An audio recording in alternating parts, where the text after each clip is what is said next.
what they've just done is literally a one of the most fundamental changes in global geopolitics in hundreds of years. This is bigger. What we're looking at too, it's not just a success for Russia and China, but it's the collapse of the United States. We just haven't realized it yet. They've kicked us out of the Middle East. I don't know if everybody recognized that, but the Chinese went in and had the Saudis and the Iranians make good. Guess what else just happened? Because of that, the Saudis just made good with Syria. It's over for the United States. It's finished. We're done in the Middle East. And right now, the way things are going, we're going to be done in Africa. While this meeting was taking place, all the African nations were in Russia talking to the Russians, making good with the Russians. And this is after we made an Africa Command. What does that mean, Africa Command? Military. That's all we care about. That's all we can do. What was the biggest player in the Middle East? Central Command. So our whole thing was about the military, about muscle, about bullying people, about war, about death, about destruction. And the Middle East said, "To hell with that. We're doing the Chinese thing, which is about, peace, prosperity, economics. We like that one." And what's Africa saying? Yeah, we want the peace, prosperity, and economic stuff too. So we have Central Command and Africa Command sort of being nullified. We have European Command right now creating a war in Ukraine that Europe's getting tired of. Has anybody looked at Paris lately? I know it's not about the war, but it's indirectly about the war because the decision to raise the retirement age from 62 to 64 because France is bankrupt. Why is France bankrupt? Well, because they're not buying cheap Russian gas anymore. So they don't have any money. Their economy doesn't work. Their industries are shutting down. So the president said, we got to raise the retirement age so we can preserve our economy. And the French people are done with it. They're burning Paris. They're burning Bordeaux. Europe is fed up with this American nonsense. We're looking at the fall of Rome, the collapse of Rome. Rome didn't fall overnight. It took a little bit of time. But right now, the United States is Rome, and we're in the process of collapsing. And this is what's happening. Now, why would Russia want to screw that up? Because what I just described is huge. And what? Now you want the Russians to blow up some bridges and some roads and some tunnels to stop a couple tanks from coming in?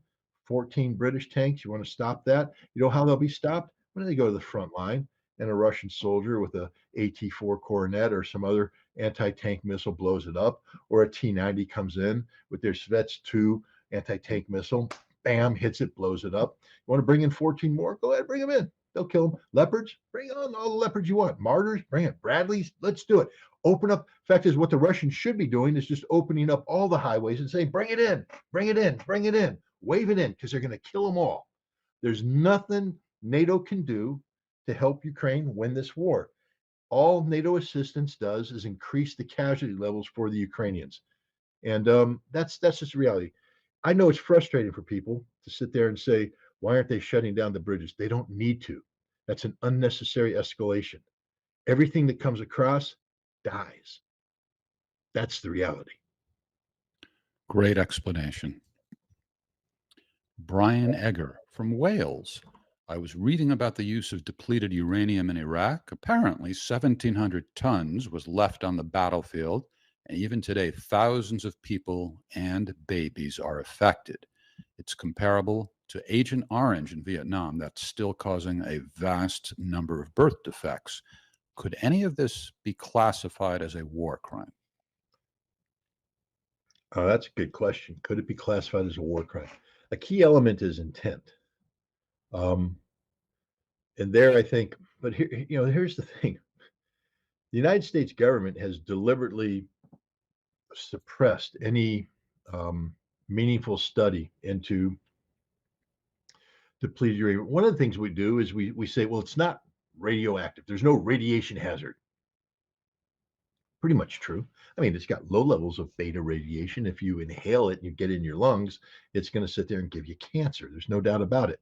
And you can inhale it. The thing about a depleted uranium penetrating rod is, how does it penetrate?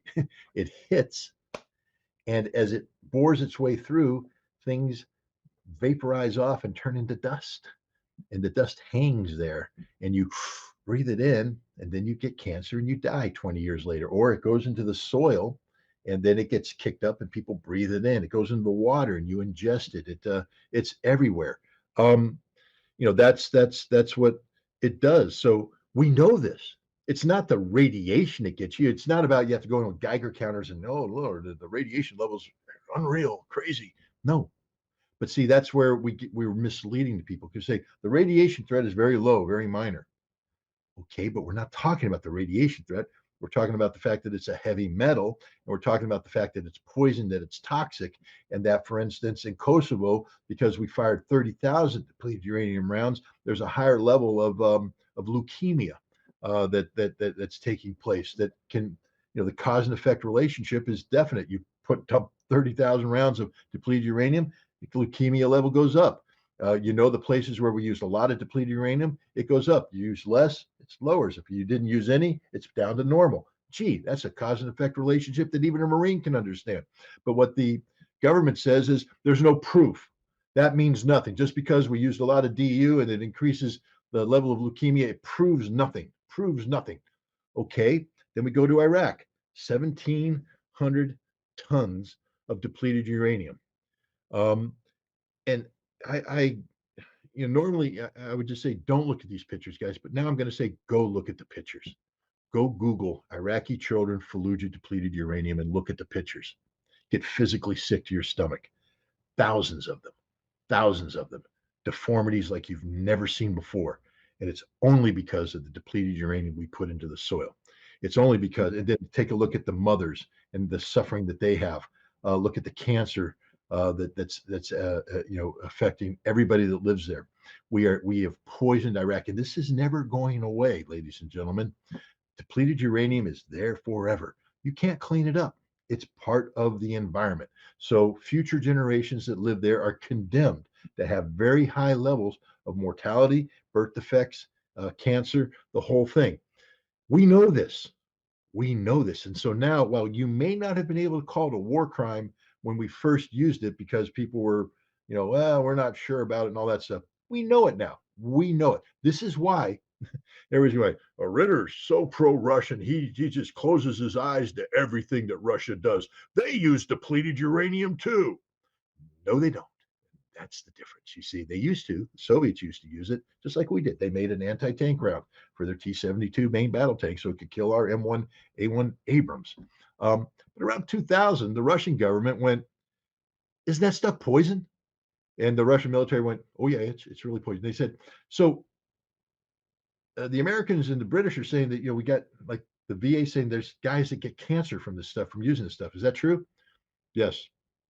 Do we want to poison Russian troops? No. And what about the civilians? I mean, so we're going to go fight and defend an area and ground, but we're going to pollute the ground. The civilians are going to suffer. Yeah. Do we want to do that? No. So what's the benefit? It's cheaper, boss. You see, it's a really good tank killer. It's cheaper to make. We got a lot of depleted uranium. It's there. Why don't we use it? But it's poison. Yeah. What's the replacement? Tungsten. It's expensive. Well, why don't we spend more money up front making stuff that costs us more here, but when we use it, the penalty is less. The Russians got rid of depleted uranium as ammunition. They don't use it anymore. And the reason is because they know it's poison. That's one of the reasons why they're so angry at the British, because the Russians are saying, don't bring your poison in here because it will never go away, ever. Once you use depleted uranium in significant quantities, you have contaminated the earth, contaminated the soil.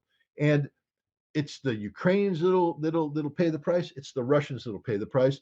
That's why they're angry. It's not about a nuclear bomb or things of that nature. It's literally about poisoning the environment permanently. And that's why the Russians are so upset about this, because this is deliberate intent. So here's where the British could legitimately be charged with war crimes, because they are deliberately undertaking an action that they know will result in a unnecessary exposure of risk to a civilian population. Odious. Maria Nizy Rocky from London. If Ukraine is going to use depleted uranium shells, then can't Russia warn Ukraine that Russia will, well, you sort of just addressed that Russia will bombard all major Ukrainian cities with depleted uranium missiles too. Well, I guess if they're not really going to use it, they're not going to warn or threaten. Well, not just that. I mean, Russia doesn't, that's just not how Russia operates.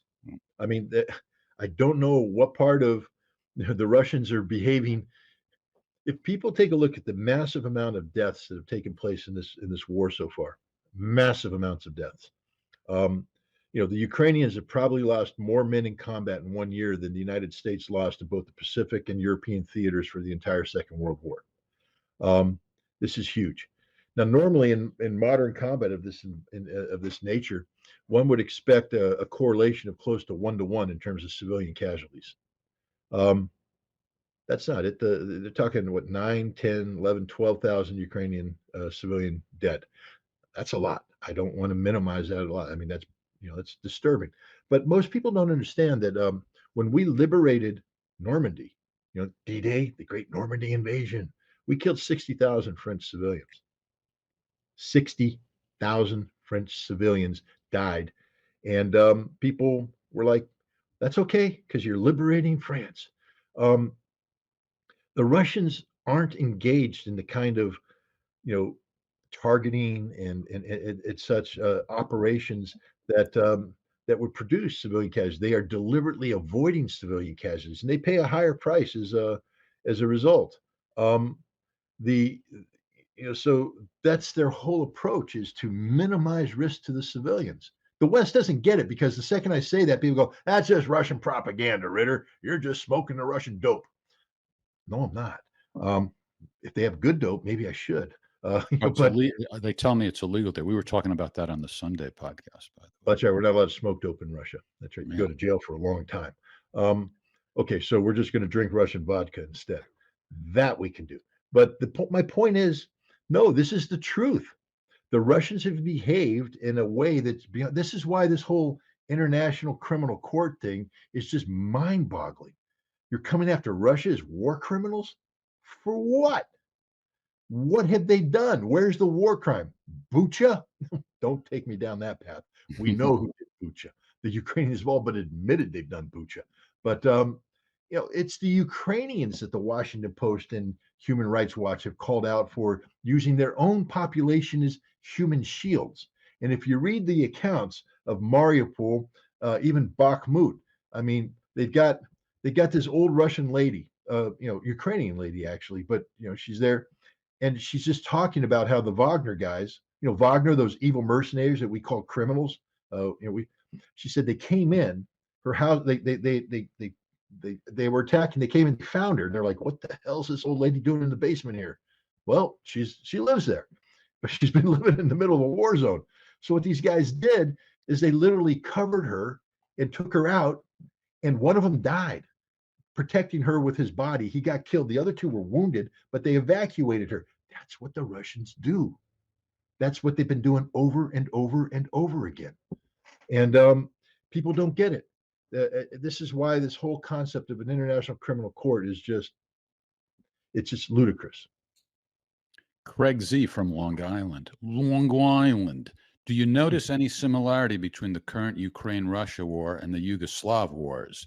How NATO's fingerprints can be seen on the orchestration of both? Well, I mean, yes, they're both part of a NATO plan. I mean, Yugoslavia was an earlier manifestation of it. That was a little bit cruder by NATO, but it was definitely. We know that the decision was made by NATO, by European countries, by Germany. Remember, it was Germany's recognition of Croatia that set this whole thing off. When Germany said we recognize that Croatia is independent, that blew up Yugoslavia. Um, and then NATO got involved. The United States ended up getting involved, and yeah, that's how they solved the Yugoslav problem. They solved the Balkan problem. Now NATO has, they've been expanding.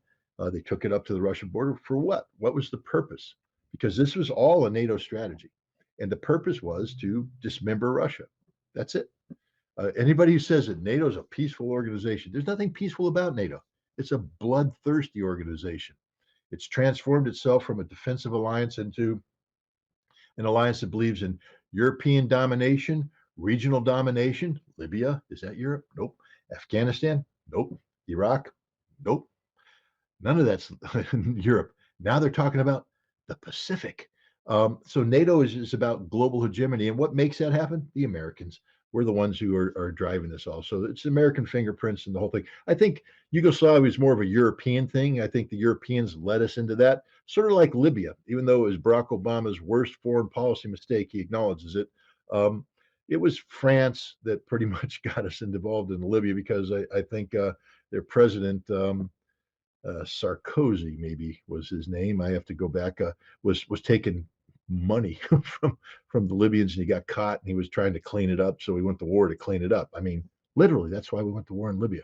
There was no human rights violations. There was no, not on the scale that they said. It was all manufactured event by France, and then Italy came in because they wanted the oil. And next thing you know, NATO's sucked in, and then America comes in, and boom, Hillary Clinton gets the cackle. We came, we saw, he died. um, but it was a horrible mistake. And look at Libya today, totally broken, dysfunctional. Why? Because some French idiot uh, took a bribe and it was getting called out on it. I think he was found guilty anyways, so it doesn't matter. This is all terrible, but there's a sunny side. We just sold our first T-shirt. Really? Yep, that's right. There it is.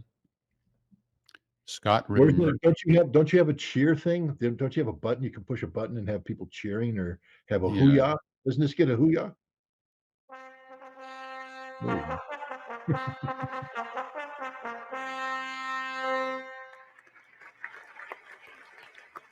Hoo-ah! Hoo-ah! There we go. ScottRitterMerch.com. Yes, the world is going to hell in a handbasket, but please increase our revenue with T-shirt sales. Thank you. Yeah, you got to have priorities, Scott. That's what I'm trying to tell you. Bad Bob from Pender Harbor, British Columbia. Ron DeSantis with Piers Morgan was troubling on the subject of Russia-Ukraine. On the Donbass region and Crimea, he said, Russia has had that, I don't think, legitimately. If I could snap my fingers, I'd give it back to Ukraine 100%. On the ICC determination, he said, I think that he is a war criminal, referring to Putin. Trump looks better each day, says Bad Bob. And what does Scott say? I think I'm not a fan of Ron DeSantis at all. I think he's a lightweight on national security issues, and this proves it. And remember, the president of the United States is all about national security. That's his number one function. Um, and this man, he was coached to say the right thing. Understand that everything that Ron DeSantis just said there is a reversal because DeSantis doesn't have cojones. And if you want to be president, you better have a pair. He doesn't. He got out there. He had an old time a Republican operative coach him, a guy who coached Ronald Reagan, coach him on to say the right thing about Ukraine, and he did. He got out there and he said things, and suddenly, little Marco Rubio started spouting off and all that, and DeSantis got a little scared, and he's like, "Oh God, I don't understand. I can't stand up for this." So he flip flopped, and that's what he did. He flip flopped straight off the bat. He can't do this job. Any Americans who think that Ron DeSantis is going to be the president of the United States, think again. He's not up to the task. And that just proved it right there. The most critical issue of the time, how to deal with Russia, he flip-flopped without, just buckled under the pressure. Donald Trump has a lot of baggage and a lot of hurdles to go through. But on the issue of Russia right now, I call it the Trump standard. You played the clips the other week. I Trump would love has to put be able to get along with Russia. There you go. Get along with Russia. I mean, if you're not saying that, you can't be president of the United States. And if you're not saying, why the heck are we dealing with NATO, you can't be president of the United States. If you're not questioning the role of American hegemony and the damage it's done, if you don't recognize that our arrogance has brought Russia and China together and they've created this unbeatable team, we can't win against them. We can't. What we can do is manage our defeat, but we can't win against them. But if you have idiots like Ron DeSantis and others out there saying stuff like this, guys, the collapse will even be quicker. If Donald Trump can overcome the baggage and he can focus on these things, these are the three big ticket items. Arms control. Ladies and gentlemen, if you want to survive another decade, we need arms control. Literally, if we don't have arms control, we're all going to die because idiots like Ron DeSantis are going to come in and say things like, if I could snap my finger, I'd give it back. What do you mean, snap your finger? Give it back. If you try to give it back, you understand that you're attacking Mother Russia and they're going to use nuclear weapons against you, Ron, because Russia ain't giving up Russia. It just isn't going to happen. So Ron DeSantis has to stop being stupid. So arms control, that needs to be your number one priority. Two, NATO. Why does it exist? It's proven that it's nothing more than an extension of American foreign policy, and American foreign policy is corrupt as the day is long. We need to get rid of NATO. If there wasn't a NATO, we wouldn't have a Ukraine today. That's the thing, and Trump is questioning that. And the last one is hegemony. I mean, Trump made some amazing statements about the problems of the world are because of us. The most honest thing anybody's ever said. Imagine that. We're to blame. So, boom. Now, someone says, I'm not sure about Trump. Anita, I'm with you. I'm not sure about Trump. I'm calling it the Trump standard. It's there. Now, if you want to run for president and you want to beat Donald Trump, you have to match that. Because if you don't match that, you're the problem, not the solution. The Trump standard is the solution. Now, the question is Trump the right guy to take that solution across the finish line? That's a question that a lot of Americans are going to have to answer. But we know it can't be Joe Biden, and we know it's not going to be Ron DeSantis. It isn't going to be Nikki Haley. It's not going to be Mike Pompeo. It's not going to be. There's no one out there right now who is announced. Pardon? Trump is the only one pushing the Trump standard. He's the only one right now. So, well, he's running for office. Yeah, literally. I don't know. But my point is that, I'm glad Trump did this. I'm glad he put the Trump standard out there, because now if there's other people out there, this could be the year. 2024 could be the year of an independent candidate. Could be, because Biden is corrupt. If anybody's thinking about voting for Joe Biden in 2024, you're insane, literally insane. And if you're thinking about voting for Donald Trump, you're close to being insane. This is the chance for a viable third-party candidate to step up and say, I'm the person. Well, same question though, Scott. Who? Well, there's some people out there. You want to say a name? Would that be I'm not going to say a name. It's up to them to say a name. My job isn't to announce anybody's candidacy. It's their job to announce. All right. They know who they are. And so in other words, you can't think of anybody. That's not true, Jeff. I know exactly what I'm talking about, but it's not my place to make this announcement. It's not nobody's asking you to make an announcement. I'm asking you who you think might be electable. Why don't you want to say? People might be electable. Why don't you? Okay, I won't push you to say it, but will you say why you don't want to say it? Maybe I had a conversation with somebody, and therefore it's not my place to throw that name out there. Oh, maybe Scott Ritter knows a little bit more than you think he knows. Maybe that's what that photo I saw with you huddling with Marianne Williamson in a coffee shop. No, Marianne Williamson, no. I know who. I won't say it because you just said you don't want it to be said. I know who it is. I'll tell you later. I'll find out later if I'm right. All right, Meta. Is that the name of the parent company of Facebook? Oh no, that's Meta, I guess. It's Meta. Yeah. Meta might be the Swedish version. What's up with those two dots over the O? Am I supposed to be an educated American to figure out how to pronounce that? Norrköping? How would you say that, Scott? You don't know either. Kolping. I think it's a Kolping. All right, Meta from Sweden. What could be the reasoning behind the UK-Japan agreement from a few months ago about allowing their military on their territory? I don't know. Look, the British military, you could take all of them, put them in a soccer stadium, have 40,000 unsold seats. It's a tiny little pathetic organization. It's getting smaller. Ben Wallace keeps talking. And whoever the new prime minister is, begins with an R, S. Yeah, Sunak. Sunak. They change prime ministers so often. It's hard for me to keep up with them. But he's out there saying tough things. All the Brits say tough things, but then the reality is they go down and they say, "Hey, how's our military looking? Can't afford it, boss. Shrink it." Okay, so what have the British agreed to? They're going to put some Marines on the Kuril Islands to do some training. Some Royal Marines. Now, Royal Marines are tough guys.